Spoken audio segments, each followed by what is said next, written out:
the most curious Islamic scholar because of his predictions of the future, a saint whose signature is found on Mars and who holds the secrets of the heavens.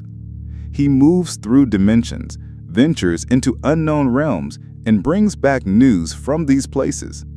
Centuries ago, he predicted the rise of the Ottoman Empire and revealed the secrets of its sultans, describing future technologies long before their time and unraveling the mysteries of existence.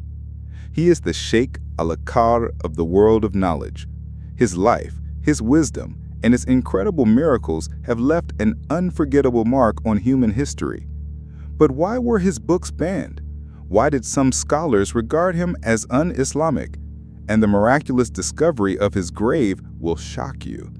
Prepare yourself for the extraordinary story of the Sheikh of Sheikhs, Ibn Arabi.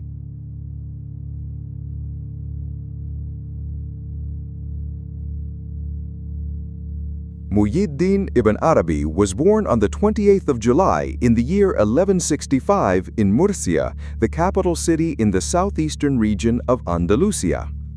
Ibn Arabi mentioned that his father was a devout individual who frequently read the Quran and was deeply engaged in the study of Islamic jurisprudence and hadith. His mother, Nur, was from the lineage of the Ansar, and he attended the gatherings of Fatima bint al-Muthanna, a female saint.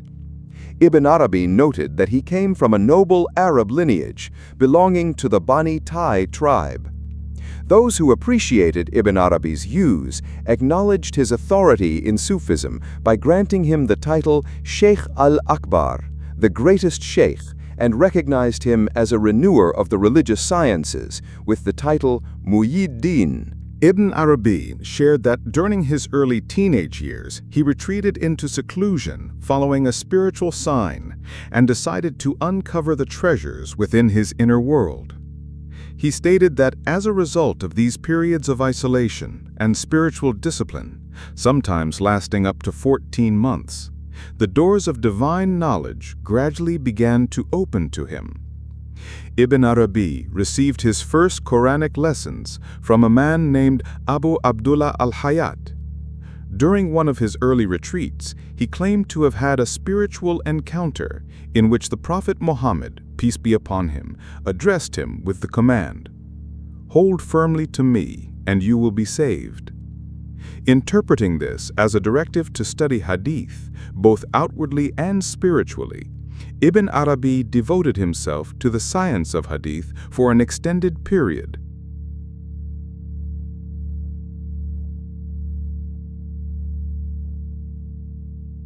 After visiting the tomb of the Prophet Muhammad, peace be upon him, in Medina, Muhyiddin Ibn Arabi continued attending study circles in Mecca and engaged in performing tawaf, circumambulation, in the sacred mosque. It was here that the inspiration for his monumental work, al-Futuhat al-Makkiyah, the Meccan Revelations, began to take form. The book, which took 23 years to complete, was, according to Ibn Arabi, a record of divine knowledge revealed to him either during tawaf or while in spiritual meditation in the sacred mosque. He stated that everything he wrote in this work was first shown to him, then dictated to him through divine guidance, and finally transcribed onto paper. After staying in Mecca for approximately 2.5 years, Ibn Arabi joined a pilgrimage caravan to Baghdad. He stayed there for 12 days before traveling to Mosul, where he studied under many scholars. Ibn Arabi mentioned that one of these individuals, who lived in a garden near a place called Muqla outside Mosul, had received a cloak from Khidr following a divine sign. This individual later passed the same cloak to Ibn Arabi in the same location. Ibn Arabi stayed in Mosul for about a year, during which he authored At-Tanazunat al-Mosuliyya, a work focused on the secrets of worship. After his travels to Aleppo and Sivas, Ibn Arabi settled in Malatya in the year 1218, 615 after the Hijra. When his friend Majduddin Ishaq passed away, Ibn Arabi married his widow, following her late husband's will, His son, Sa'duddin Muhammad, was born in Malatya.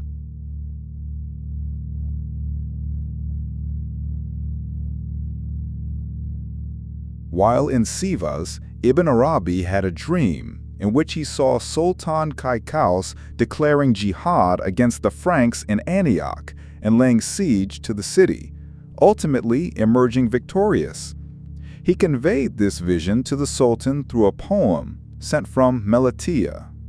After moving to Damascus, Ibn Arabi reported a divine vision, Mubashirat, in which the Prophet Muhammad, peace be upon him, appeared to him with a book in hand, saying, "This is a book showing the bezels of wisdom.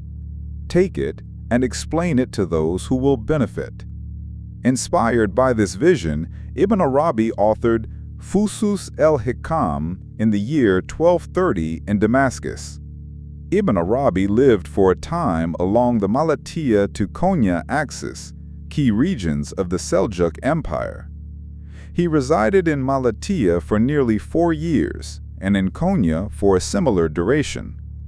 During his time in these areas, he organized gatherings of knowledge and spirituality, accepting disciples he deemed spiritually gifted.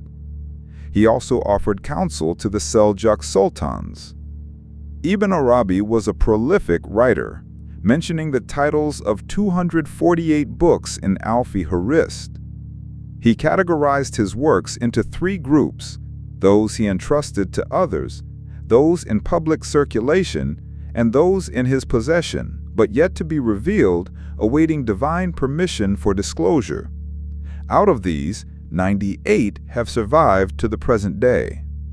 Ibn Arabi once fell from a horse and broke his leg. When his students rushed to assist him, he calmly said, "Do not panic. Yesterday, while reciting al-Fatiha, I saw myself falling from the horse and breaking my leg." One day, an atheist philosopher attended a gathering of Ibn Arabi. The philosopher denied the miracles of the prophets, peace be upon them, and attempted to explain everything through philosophy. It was a cold winter day, and there was a large brazier with burning fire in the middle of the room.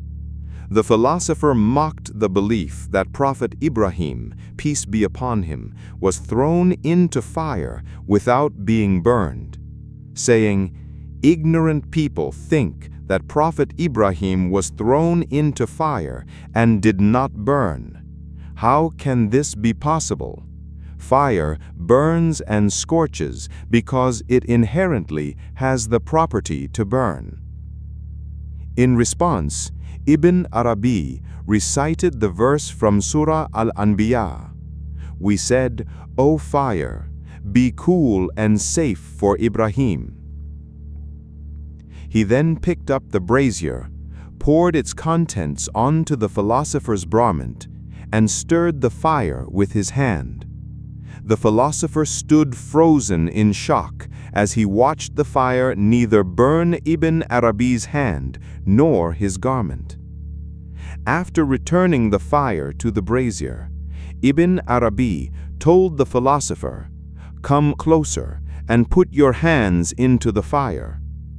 As soon as the philosopher extended his hands, he felt its scorching heat and immediately withdrew them. Ibn Arabi then explained, "Whether fire burns or not depends on the will of Allah." Overwhelmed by what he had witnessed, the atheist philosopher recited the testimony of faith, the kalima shahada, and embraced Islam.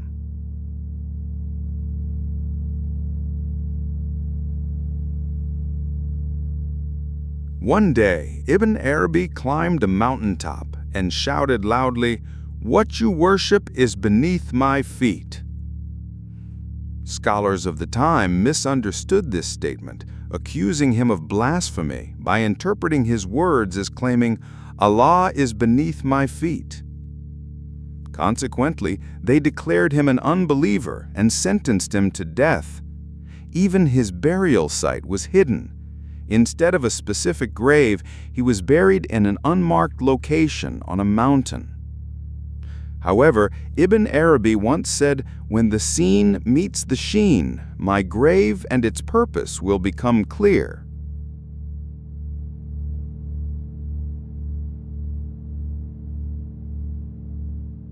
Many years passed, and during the Ottoman era, Sultan Selim I conquered Damascus. It was during this period that the mystery of Ibn Arabi's grave began to unfold. The local people, having heard of the events surrounding Ibn Arabi, began searching for his grave. Despite extensive inquiries, no one could determine its location. Eventually, a shepherd said, "I do not know where his grave is, but there is a place over there where no sheep graze and no animal steps. The grass there grows on its own, and when the time comes, it withers and dries without being touched."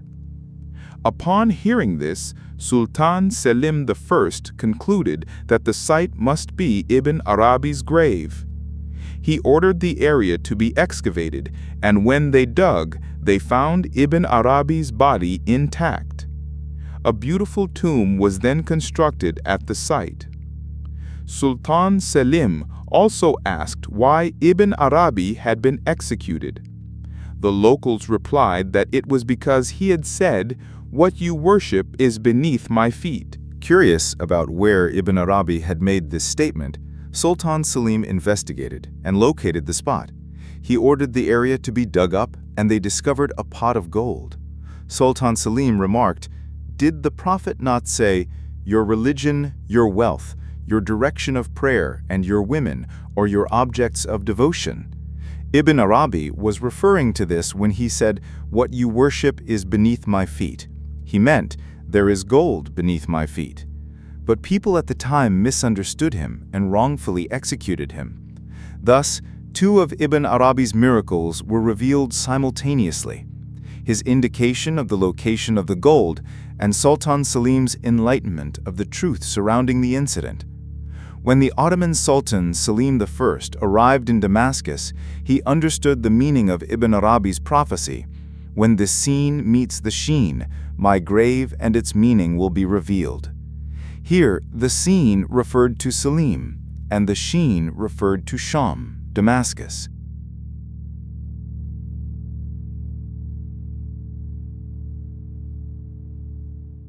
In Futuhat al-Makkiyah, Volume 1, Chapter 8, Ibn Arabi describes his journeys through the universe with divine permission, traversing realms through Tay al-Makan, the folding of space. In the places he visited, including Mars, he left greetings and marks as signs for future generations. While some of these locations remain undiscovered, Ibn Arabi referred to all the places he visited as the land of truth. Ibn Arabi, who had an exceptional education in both religious and scientific fields, even described the working principles of the telegraph centuries before its invention. His foresight was so profound that even Edison reportedly referred to him as "my master" in his book.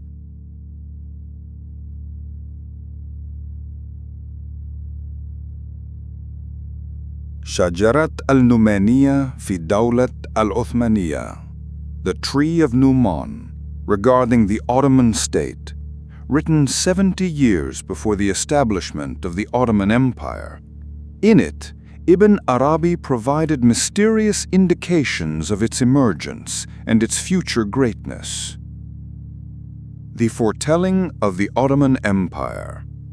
Sheikh al-Akbar Ibn Arabi, who passed away in Damascus in the year 1240, 59 years before the establishment of the Ottoman Empire, authored a remarkable work titled Shajarat al-Numaniyya fi Dawlat al-Uthmaniyya, the Tree of Numan, regarding the Ottoman state. At a time when neither Osman Ghazi nor the world-dominating Ottoman Empire existed, Ibn Arabi relied on divine knowledge, ilm al-laduni, and certain Quranic verses to write this small treatise, which translates to The Genealogy of the Ottoman State. In this work, Ibn Arabi unveiled numerous hidden truths about the Ottoman dynasty. According to his account, he detailed the caliphate to be established by the Ottomans, the rulers of this dynasty, their times, reigns, and armies. Despite being one of the greatest mystical and scholarly miracles predicting future events, Shajarat al-Numaniya has not been subjected to serious research to this day. Consequently, its cryptic symbols and references have been treated merely as simple anecdotes or narrations. In some sources, the book is referred to as Ad-Dairat al-Numaniya, the Circle of Numan. Ibn Arabi attributes his insights about the Ottoman state to divine inspiration, supported by clues provided by Hazrat Ali, may Allah be pleased with him. The mystical basis of Shajarat al-Numaniya. In the introduction to Shajarat al-Numaniya fi Dawlat al-Uthmaniyya, Ibn Arabi begins by praising Allah and explaining how, through the wisdom of symbols and signs, he was able to discern the secrets of letters. He explicitly reveals how he gained knowledge about the yet-to-be-established Ottoman state and why he composed this work. Ibn Arabi states that he attained this understanding through deep meditation and contemplation of the Quranic verse from Surah Al-Rum, verses 2 to 5. The Romans have been defeated in the nearest land, but they, after their defeat, will triumph within a few years. To Allah belongs the command, before and after. And that day, the believers will rejoice with the help of Allah. He helps whom He wills, and He is the Almighty, the Merciful.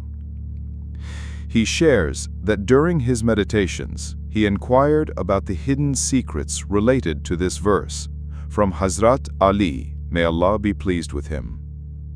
Hazrat Ali responded with clear explanations and named the work Shajarat al-Numaniya, referring to the genealogy. Upon learning that this prophecy was connected to the time of the Ottoman state, Ibn Arabi compiled all the knowledge he received about the caliphate, the rulers, and their eras, as well as the armies, to create this extraordinary work. This treatise serves as a testament to Ibn Arabi's profound insight into the future and his spiritual connection to divine knowledge, which continues to fascinate scholars and mystics alike. According to documents preserved in the Ottoman Prime Ministry's archives, Ottoman sultans took great care in maintaining the tomb of Ibn Arabi until the final years of the empire. They appointed salaried officials in every era to oversee the upkeep of the mosque and the tomb, ensuring their preservation.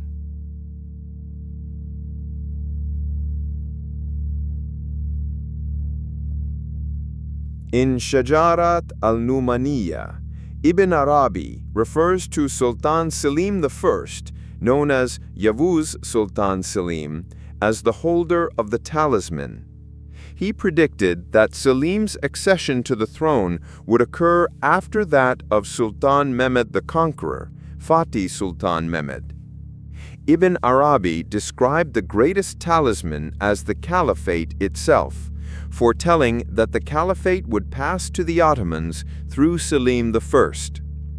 Ibn Arabi mentioned the severe and arduous Ruh path, which scholars have interpreted as a reference to Sultan Selim's victory in the Battle of Ridania. He also alluded to the Chaldiran campaign, where Sultan Selim calmed his troops with a historic speech after they expressed grievances over the length of the campaign. Furthermore, Ibn Arabi's mention of the frowning brows in the stations is seen as a reference to Sultan Selim's distinctive arched black eyebrows and his title, Yavuz, the Stern. Ibn Arabi also foretold that when the person he had described as the bearer of victory reached his shrine in triumph, he would discover Ibn Arabi's ruined grave.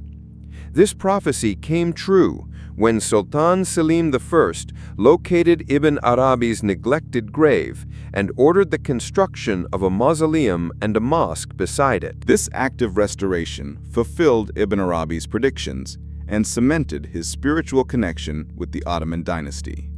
One of the prophecies mentioned in Shajarat al-Numaniya concerns Sultan Abdulaziz. It foretells his removal from the throne through a military coup and his subsequent assassination. The text provides detailed insights into this event, with phrases like, "The destiny established will manifest the caliphate in a person with an open conscience, and the soldiers of the split and destroyed moon will follow him." Here, the split moon, likened to Sultan Selim I in its stern and resolute appearance, refers to Sultan Abdulaziz. The prophecy indicates that in the year 1876, he would be deposed through a coup orchestrated by Midhat Pasha and Hussein Avni Pasha. Shortly after, Sultan Abdulaziz would be killed with his wrists cut, leading to his martyrdom. The prophecy also points to the events following Sultan Abdulaziz's death. It states, "At the moon's ascension, there will be chaos and disarray, and opposition to him will arise from the very beginning." This is interpreted as a reference to Sultan Murad V, who ascended the throne after Abdulaziz, but suffered from mental instability, leading to his removal. The prophecy then foretells the rise of Sultan Abdulhamid II, whose name begins with the letter Ain, as the next ruler. Sultan Abdulhamid II and the Jewish settlement in Palestine. The text also addresses the Zionist movement's efforts to settle in cities within Jerusalem and Palestine. It predicts that Sultan Abdulhamid II would oppose these efforts and resist granting permission for settlement. The prophecy states, first, he will be promised residence in 5 stations from the east. In the second attempt, he will be urged to give something to the one marked as the cause of the nation's many insults. This is interpreted as the pressure Abdulhamid faced from international forces and from the Jewish community who sought to establish Zionist settlements in Palestine during his reign. Despite such pressures, Sultan Abdulhamid II steadfastly refused these demands, aligning with the prophecy's depiction of his resistance.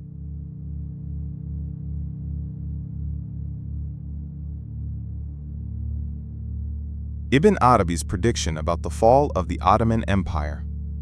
In Shajarat al-Numaniya, Ibn Arabi indicated that the last ruler of the Ottoman Empire, referred to as the last Mim in his cryptic language, would be Sultan Mehmet VI, Vahidaddin. He foretold that after his reign, the Ottoman dynasty and its lineage would come to an end. He also prophesied that the fall of the Ottoman state would mark the beginning of the end times, with the emergence of widespread tribulations and dark days. Ibn Arabi concluded his mysterious and enigmatic book with the following statement: "After this, a great tribulation will arise. Lands will be conquered, and servants will turn towards a new world filled with emptiness and desires. The rulers of nations will change hands, and loyalty to the one initially signaled will become difficult. Upon the return to the second, the stance recorded in the beginning will be openly opposed. Qualities deserving condemnation will be validated, and its rule will align with the imagined notion of the hour, emerging at the end of time. The aftermath of the Ottoman Empire." According to Ibn Arabi, after the fall of the Ottoman Empire, humanity would face a period of chaos and instability. He predicted that Rome, interpreted as the Western powers, would unite the East and the West under their rule. Following this, a significant figure would emerge between the Kaaba and the well of Zamzam, referred to cryptically as the Subtle One, who would be acknowledged and pledged allegiance. This figure is associated with the awaited Mahdi, whom Ibn Arabi describes as the last Mim. He foretells that after a period of oppression and corruption, the promised Mahdi will bring justice and establish peace, reviving the earth with fairness and the light of Islam. The connection between the first and the last Mim. Ibn Arabi connects this prophecy to the first meme, referring to Prophet Muhammad, peace be upon him, whose light and guidance initially spread Islam across the world. The last meme, referring to the Mahdi, is destined to restore justice and spread the light of Islam once again, purifying the earth from tyranny and evil. From this prophecy, it is understood that although the fall of the Ottoman Empire would usher in an era of turmoil and trials, Allah's plan includes sending the Mahdi to re-establish justice and spread Islam's light and truth, bringing peace to the world once more. After delivering this great glad tiding, Ibn Arabi concluded his enigmatic work on the genealogy of the Ottoman dynasty, Shajarat al-Numaniya, with the words, "The secrets I have described here in hidden symbols are completed with praise to Allah." Munajim Bashi Ahmad Dede remarked that Ibn Arabi had foreseen the Ottoman Empire's grandeur and that its glory would last until the end of time.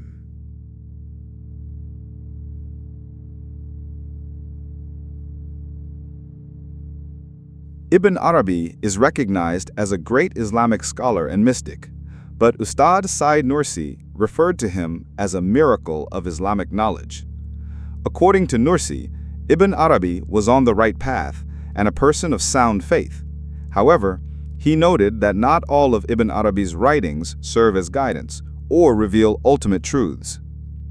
Said Nursi observed that Ibn Arabi sometimes went beyond the limits of Islamic principles, deviating from the framework of Ahl as-Sunnah wal Jama'ah. Some of his statements, taken literally, appear to express disbelief. However, Nursi emphasized that Ibn Arabi himself was free of disbelief and deviation, as faith lies in the person's heart, not merely in their words. Said Nursi quoted a statement from Ibn Arabi to clarify how one should approach his works. "Whoever is not from us and does not understand our position will be harmed by reading our books." Nursi explained that reading Ibn Arabi's books, particularly those discussing Wahdat al-Wujud, the unity of existence, can be harmful in this era. Although Ibn Arabi was a person of strong faith, some of his words, if interpreted literally, may lead to confusion or disbelief. Such works require deep understanding and expertise, which most readers lack. The ban on Ibn Arabi's books. Due to the potential for misunderstanding, some Ottoman sultans prohibited the reading of Ibn Arabi's books. Ibn Abidin stated that it is forbidden, haram, to publish or distribute Ibn Arabi's Fusus al-Hikam, as it contains topics that appear to necessitate disbelief. He attributed this to interpolations and additions made to the book by opponents of Islam who sought to distort its message.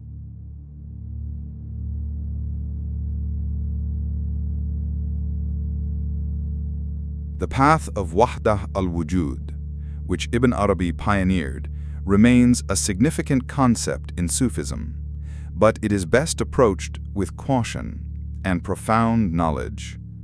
As such, his works are better suited for scholars and specialists in the field, rather than the general public. Those who follow this path assert that there is no existence other than Allah. For example, if such a person were to look at a table, they would not perceive the table itself and would say, "No, no, there is no table, there is only Allah. Only Allah exists there." They claim that Allah's attributes and names are not present there, but rather His essence, His Zat alone. Figures like Ibn Arabi or Halaj Mansur reached spiritual stations that are incomprehensible to people like us. This is a path we have never traveled. Even if we tried, we could not achieve it because such individuals hold an exalted spiritual rank. Ibn Arabi expressed these thoughts while in a state of spiritual ecstasy. Said Beri Nursi explained that such a station is so pleasurable that those who reach it do not wish to leave from that level. Ibn Arabi faced no issues in his faith by Allah's permission. However, he warned, "Let no one who does not belong to us read my works." He spoke from a rank where he had transcended the material world, declaring that nothing exists apart from Allah. If someone overly attached to causes, sebab lair, were to make such a claim, they might attribute divinity to those causes, thereby harming their faith. The dangers of Wahdat al-Wujud. For this reason, the path of Wahdat al-Wujud, the unity of existence, is dangerous and should be avoided. It is a risky, narrow, and specialized path, yet it holds a significant place in history for its allure and uniqueness. Its appeal, grounded in unity, has captured the attention of many, though few have successfully navigated it. Ibn Arabi was one of the most prominent mystics, fully devoted to the Wahdat al-Wujud school, with his fame spreading across the Islamic world and even into Europe. He passed away in the year 1240. Advice for the soul. Drowning is the domain of Shaitan. Whatever state you are in, seek refuge in Allah. Feelings, thoughts, imaginations, and voices cannot harm you. Free yourself from negative thoughts and obsessions through these teachings and through prayer. If you feel alone in this vast world, this channel is for you. This video needs your support to reach others like you before it gets lost in the vast ocean of YouTube. Every subscription helps us reach one more broken heart. Do not forget to like, subscribe, and leave a comment.